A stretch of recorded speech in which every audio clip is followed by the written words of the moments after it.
Como calcular de forma muito simples a corrente máxima de coletor e emissor de acordo com a carga?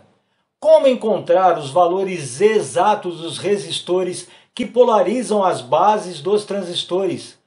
Por que não se pode deixar de forma alguma a base de um transistor em aberto, pois isso pode levar o circuito a não funcionar em determinados lugares? Nesta série de 3 vídeos eu vou te ensinar a calcular tudo isso de forma muito simples em um circuito de comando com 3 transistores, no projeto de interruptor crepuscular, que nada mais é do que aqueles circuitos que acendem uma lâmpada quando escurece. Fique comigo até o final e não se esqueça de assistir o vídeo anterior e, claro, o vídeo final desta série, que eu vou te ajudar a se tornar um grande especialista em projetos eletrônicos de circuitos de comando. Saudações a todos, eu sou Mário Pinheiro, professor e coordenador de cursos da CTA Eletrônica, a melhor escola do Brasil, onde o ensino da eletrônica é definitivo. Não é inscrito no canal? Se inscreva agora, marque o sininho para receber as notificações dos novos vídeos lançados que te ajudarão a se tornar um especialista em projetos de circuitos de comando do mais alto nível. Vamos continuar nossa análise do projeto, lembrando que no vídeo anterior chegamos a uma encruzilhada, onde não conseguimos fazer o transistor acionador do relé funcionar ou saturar. Mas agora vamos ver como solucionar isso. Mas espera aí, não é inscrito no canal? Ainda não? Então se inscreva agora e clique no sininho e após em todas, para que receba os avisos de novos vídeos que irei postar. E para que continuemos fazendo esse trabalho de forma gratuita, dê seu like e compartilhe esse vídeo com seus conhecidos técnicos ou nas suas redes sociais. Esse meu primeiro circuito com LDR jogado no transistor para acionar esse relé de uma corrente alta, aqui, de 1 ampere que ele precisa, não conseguirá ser acionado, porque falta corrente, tem pouca corrente aqui. Vamos ver então o que fazer para contornar esse problema dessa falta de corrente para conseguir acionar o relé. Vejam que agora eu precisarei de um transistor que vai acionar, vai gerar uma corrente. Lembram que aqui antes eu tinha um resistor de 10K ligado ao meu sensor, ao meu LDR. E esse 10K, quando está ligado em 12 volts, só fornecia 0,001 ampere. Para aumentar essa corrente, porque eu poderia até pensar, não, Mário, é fácil resolver isso. No sensor LDR, coloca uma resistência menor aqui, coloca 1K.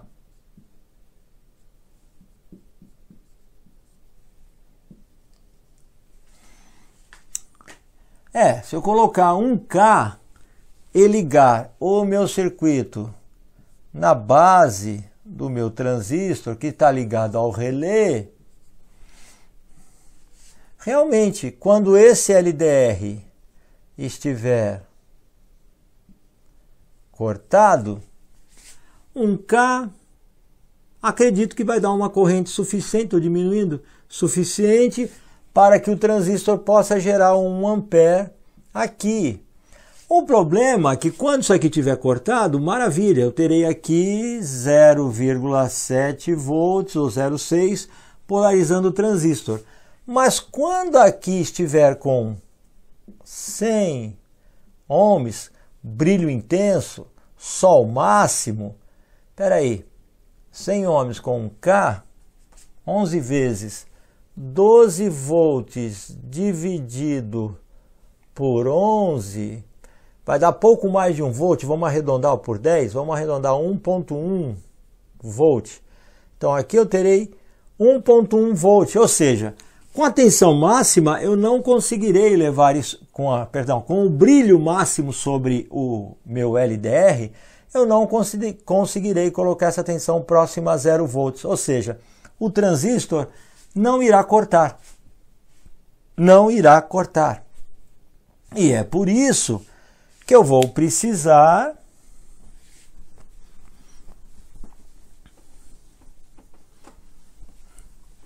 de um outro transistor que irá gerar uma corrente e o sensor deverá ficar por aqui, ó. Sensor LDR com alguma coisa que vai acioná-lo. Então agora, com esse transistor, se ele for polarizado, eu vou conseguir aqui ter uma corrente bem maior para acionar o Q1. Então se eu ligar esse transistor, polarizá-lo, que já vou mostrar já já a polarização, eu vou conseguir uma forte corrente.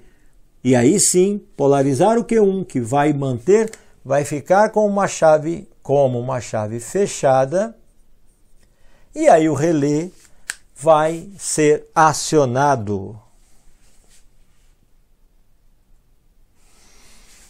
Só que outro problema. A projeto é assim? O projeto é baseado em possibilidades de polarização e os problemas que vão resultar nessa junção aí de possibilidades. Quando o transistor fica como uma chave fechada, eu terei de 12 volts uma corrente forte em cima, ó, 12 volts. Transistor chave fechada, e agora eu tenho um diodo aqui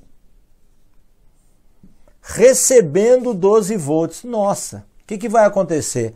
Corrente altíssima, chave fechada em cima de um diodo, o diodo vai estourar. Corrente muito alta e essa junção base-emissor na hora estoura.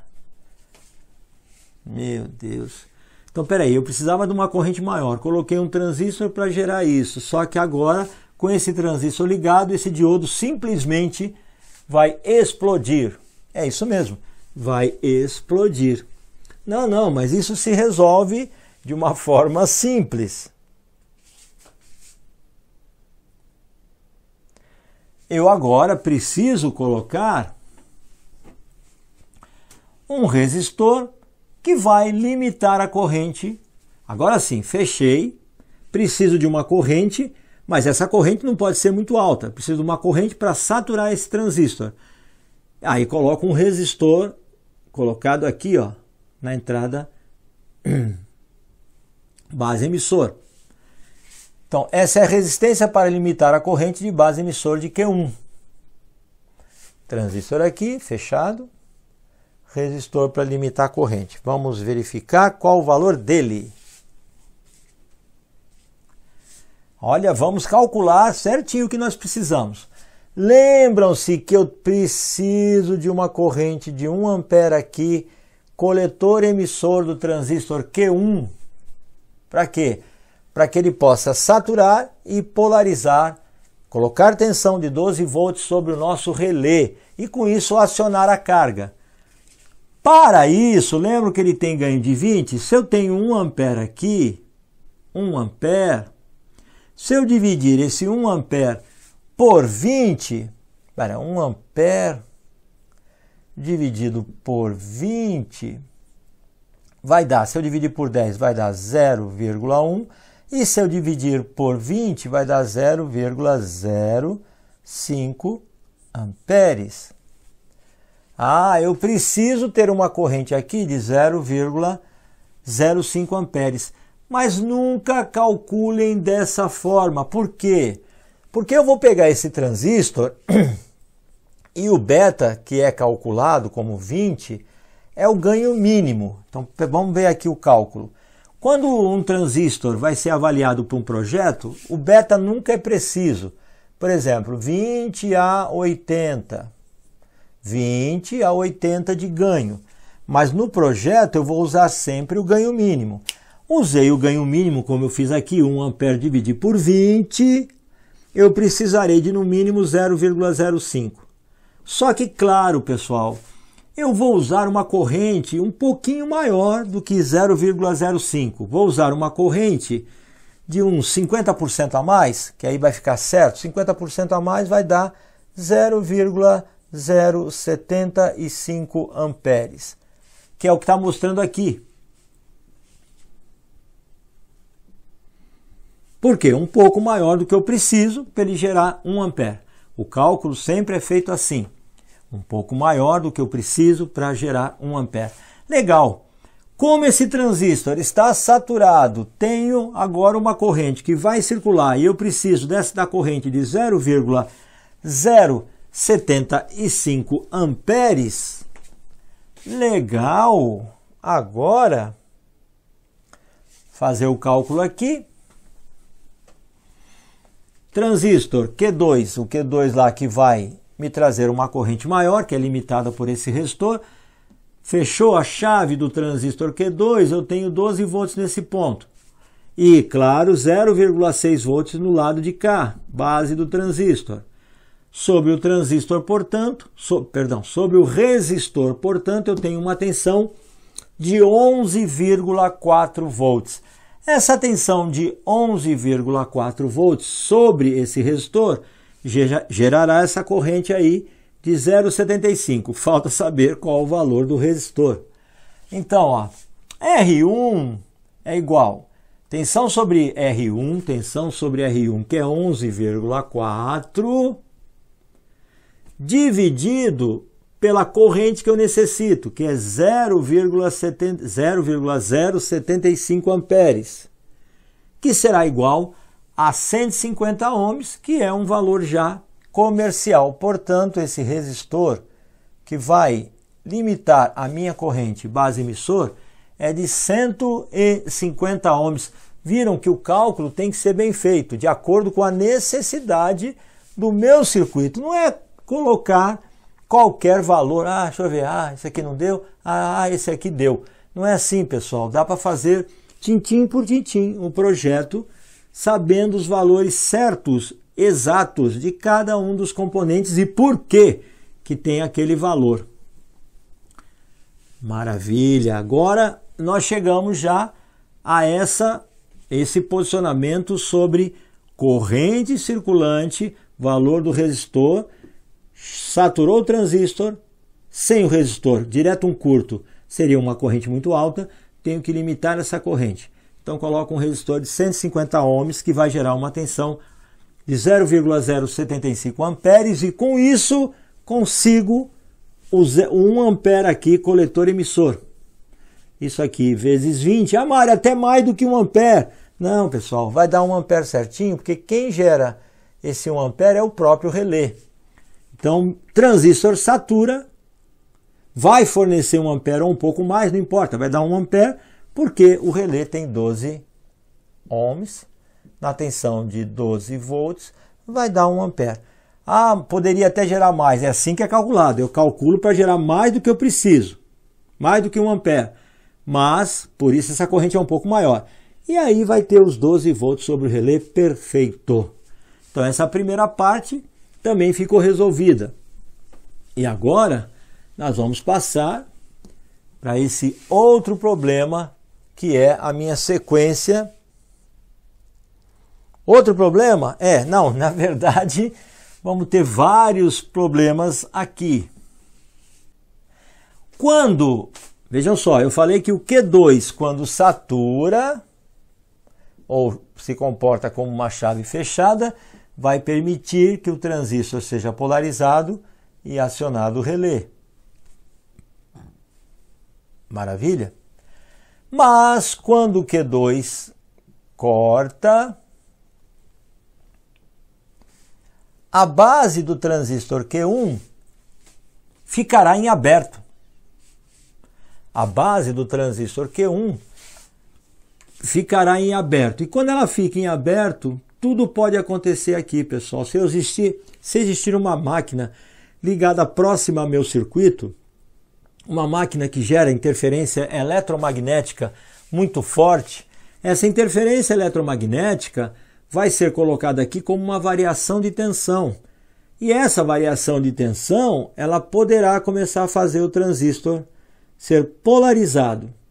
É claro que precisaria ser uma irradiação eletromagnética muito forte muito forte para polarizar o transistor e acionar o relé, mas não importa, aqui vai ficar fazendo variações. E essas variações não são boas, há consumo no circuito sem necessidade. E em alguns casos o transistor chega a ser bem polarizado, hein? É que aqui precisa de uma corrente forte. Então, mas de qualquer forma tem ruído entrando. E esse ruído deve ser eliminado. Muito bacana mesmo esses cálculos que possibilitam saber qual é a corrente mínima necessária para a polarização do transistor. E também que o transistor, ao cortar, não pode ficar com a sua base em aberto, não se esqueçam disso. Mas Mário, estou até gostando, mas o que preciso realmente para me tornar um projetista?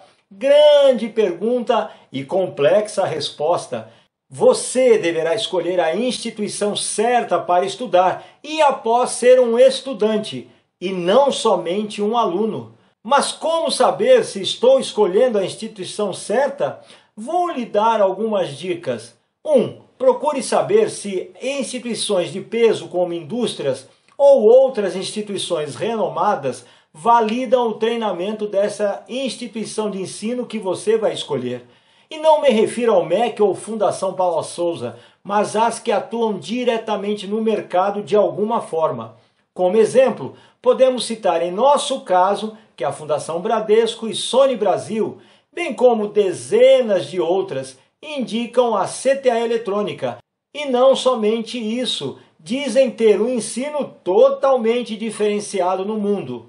2. Você tem acesso ao aproveitamento dos alunos para saber se realmente estão se saindo bem nesta ou naquela instituição?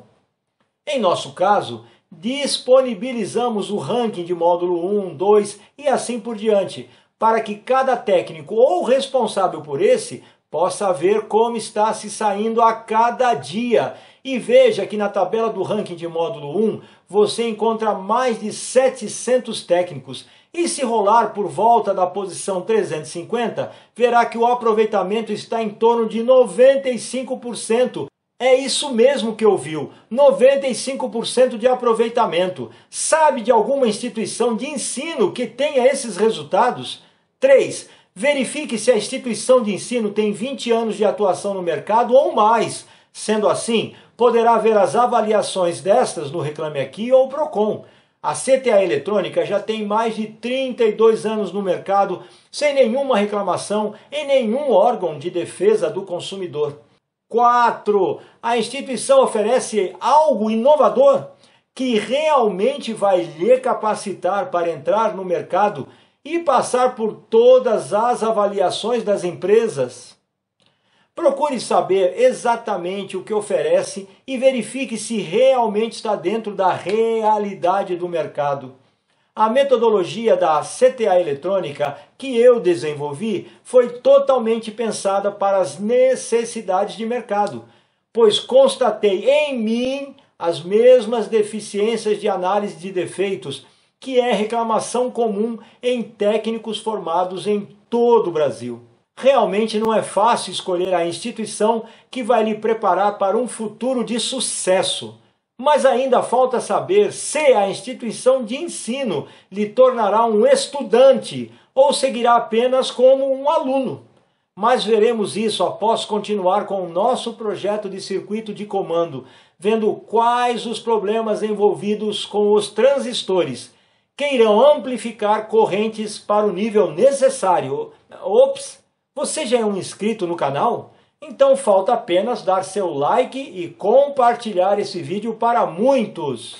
Para que ele seja eliminado, eu vou colocar aqui um resistor ligado à massa. Esse resistor ligado à massa, ó, caso vai existir aqui alguma irradiação, vai. Só que esse resistor, ele tem como objetivo manter 0 volts aqui. O melhor possível, 0 volts nesse ponto. E não deixar esse ponto aqui em aberto. Ah, claro, em aberto também é 0, só que é um 0 que pode ser variável, chamado 0 em tri-state, terceiro estado. Não é um 0, 0, é um 0 em aberto. E aí sou obrigado a colocar esse resistor aqui, a massa. E vamos ver como se calcula esse resistor à massa.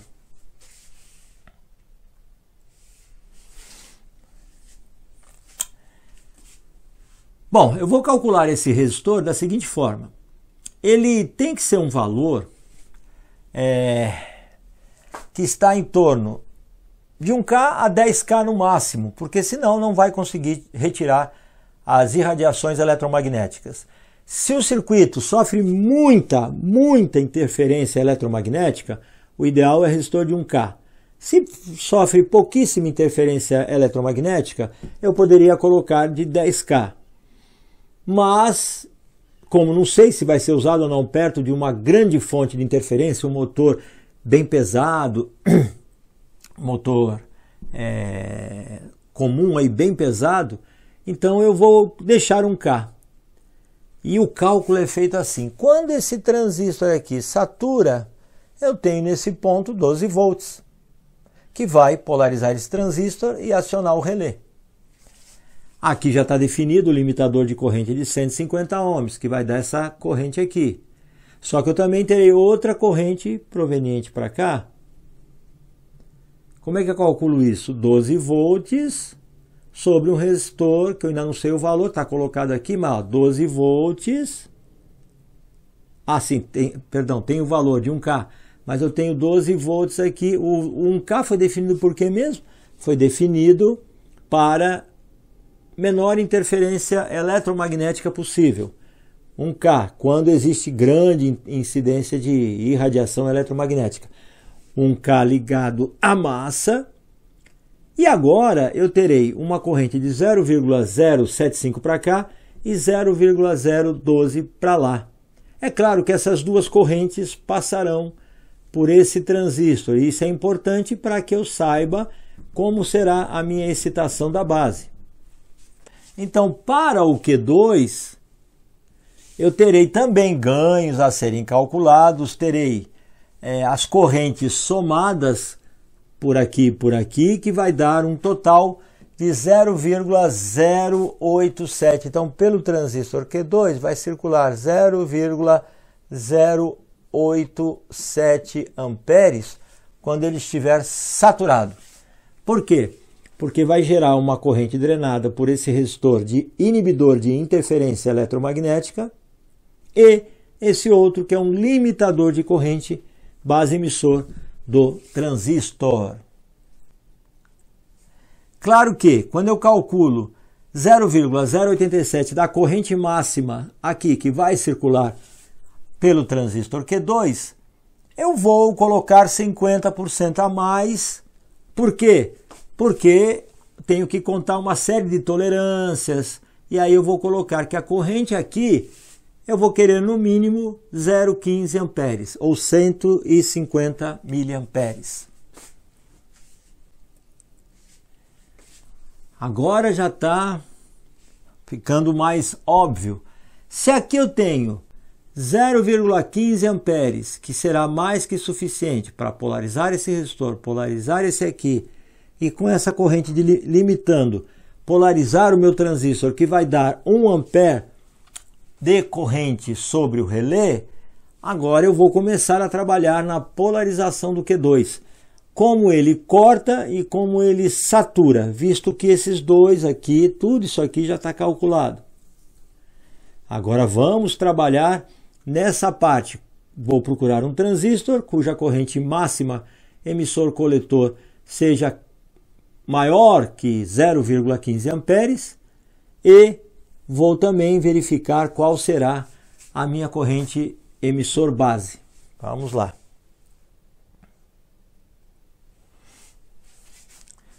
Vamos agora montar o nosso sensor aqui na base do Q2. Montar o nosso sensor aqui na base do Q2. E a lógica seria essa. Vamos ver. De dia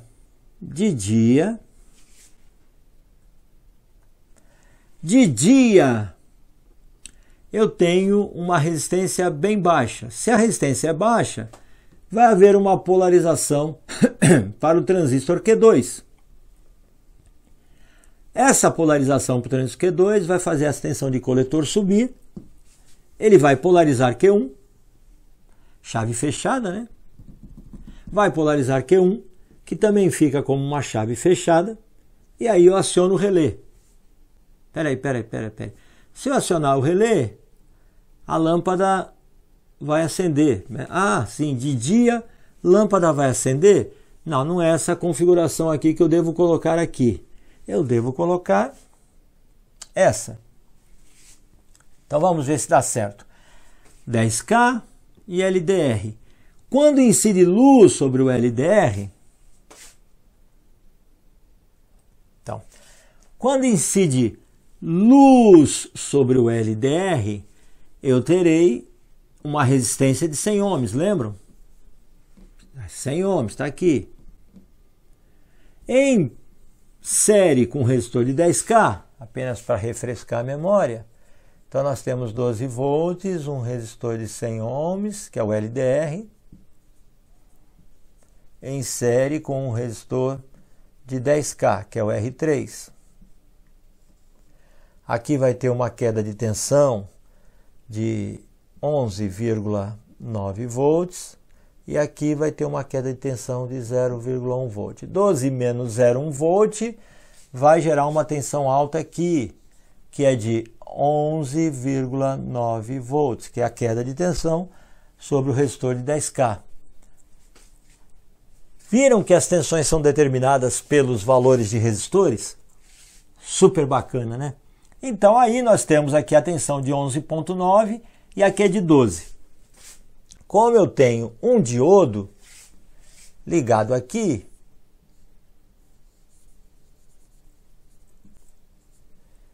(11,9) e 12, a queda de tensão sobre esse diodo é somente 0,1 volt e não haverá a polarização nele. Por quê? Porque essa resistência é muito baixa. Está curto-circuitando aqui quase esse ponto aos 12 volts. Aí não há corrente circulante emissor base desse transistor Q2. E o resultado disso é que ele fica como uma chave aberta, beleza, chave aberta, não vai polarizar o transistor seguinte, que é o Q1, que aciona o relé. E é isso mesmo que eu quero. Brilho sobre o LDR, tensão alta nesse ponto, não há polarização desse, chave aberta, não há polarização do outro, chave aberta, não é acionado o relé, lâmpada apagada. Beleza, está funcionando muito bem. Notou que até aqui não utilizamos cálculos complexos para o nosso projeto de comando? E isso sim é a base da eletrônica que você precisa. E escolher a instituição certa para estudar é fundamental. Mas isso não é o suficiente, pois alguém já lhe disse que ser aluno não é o suficiente, que você precisa mesmo é ser um estudante. Mas Mário, o que é ser um estudante ou aluno? Não é a mesma coisa? O Brasil tem milhões de alunos e pouquíssimos estudantes. Esta frase é de autoria do professor neuropedagogo, escritor e palestrante Pierluigi Piazzi, italiano de nascença, mas brasileiríssimo. E quando se trata em cobrar das autoridades no Ministério da Educação a adoção de um sistema de ensino de aprendizagem que conduza os alunos a aprenderem verdadeiramente e não somente passarem de ano. Você viu que este comentário que fiz mostra a realidade do Brasil. E veja que estamos falando de ensino normal e que, se tratando do ensino técnico, nossa realidade é bem pior. Veja que cerca de 70% dos profissionais que atuam na área de eletrônica ganham de 1 a 2 salários mínimos. Nossa, Mário, só isso? Então a área de eletrônica não é boa. Não, pelo contrário, é uma das melhores áreas para se trabalhar se você se tornar um especialista em análise de defeitos e projetos. Veja que para estes o salário é bem maior que isso. O grande problema é que as empresas pagam pelo que conseguem de retorno do profissional. Ou seja, vendo que ele mal compreende o que faz e não domina técnicas de análise de defeitos e projetos, sempre partindo para a tentativa e erro, acaba pagando pouco. Por outro lado, as instituições de ensino não capacitam o técnico para o mercado e acabamos por ter um aluno acusando a instituição de ensino pela má formação e a instituição de ensino dizendo que o culpado dessa situação é o aluno, que na realidade não estuda. Na verdade, os dois lados têm razão, mas como o problema existe há décadas, ninguém mais sabe qual foi o primeiro a errar. Mas voltando ao professor Peer, ele relata os motivos que levam a crer que a grande maioria dos jovens e também adultos que se dizem estudantes, na realidade são apenas alunos. E como fazer para o que é visto em sala de aula seja aprendido permanentemente. Existe uma pesquisa mundial feita em 1998 que afirma que no prazo de uma semana, um aluno consegue reter somente 2% do que foi visto uma semana atrás. Mas também mostra que se após um dia o aluno estudar sobre tudo que foi falado e repetir isso nos dias seguintes, a retenção pode chegar perto de 90%. Mas, Mário, qual a instituição que consegue um aproveitamento tão alto perto de 90%? É realmente difícil de acreditar, mas a escola CTA Eletrônica consegue aproveitamentos médios em torno de 95%. Mas vamos continuar com o nosso projeto dos transistores nos circuitos de comando. Opa! Cadê o like? Já deu aí? Vamos lá! E aí, nós vamos ver isso aqui. De noite, vamos fazer a outra condição. De noite, o LDR vai para os seus quase 1 megon, resistência altíssima. Vamos até desconsiderá-lo para os cálculos e vamos ver se esse resistor de 10K permitirá a boa polarização desse transistor, que vai polarizar o segundo. E aí lembram que eu preciso de uma corrente mínima de 15 amperes? Vamos considerar que esse transistor tem um ganho mínimo de 50 ohms, um ganho mínimo de 50. Se ele tem um ganho mínimo de 50, eu vou pegar a corrente que eu preciso, lembra do cálculo anterior? 0,15 amperes. 0,15 amperes circulando entre emissor e coletor. Para quê? Para polarizar esse transistor que está na massa, vai passar pelo resistor limitador de corrente e vai acionar o outro transistor. Então eu preciso de um mínimo 0,15 amperes. Precisaria menos, mas lembra que eu tenho que ter uma faixa de segurança 0,15 amperes. Se eu pegar esse 0,15 amperes e dividir pelo ganho, que é 50, eu precisarei de uma corrente de base de 0,00114 amperes. Não, peraí. Precisarei? Não. Vamos pegar aqui, ó. Eu preciso de 0,15 dividido por 50.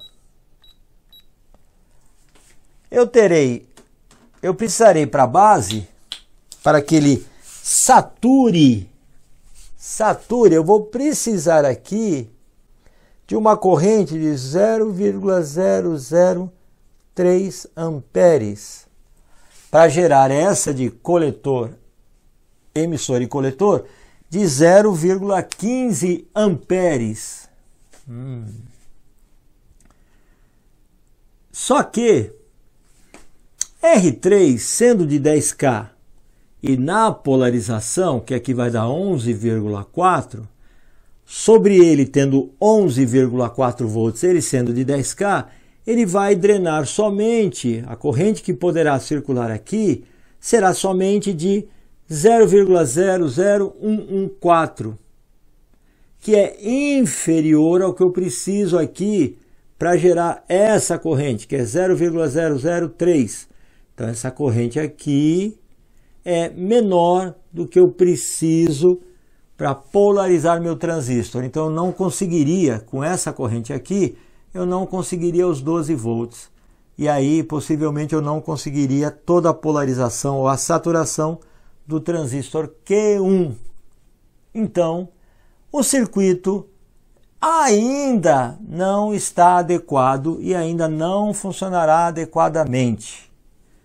Nossa, e agora? O que nós temos que fazer? Aí eu tenho que colocar um outro transistor para polarizar o Q2. E olha que configuração. O transistor PNP, ele normalmente vai ligado mais ao lado positivo. E o NPN vai ligado mais ao lado negativo. Ah, legal. Para que isso?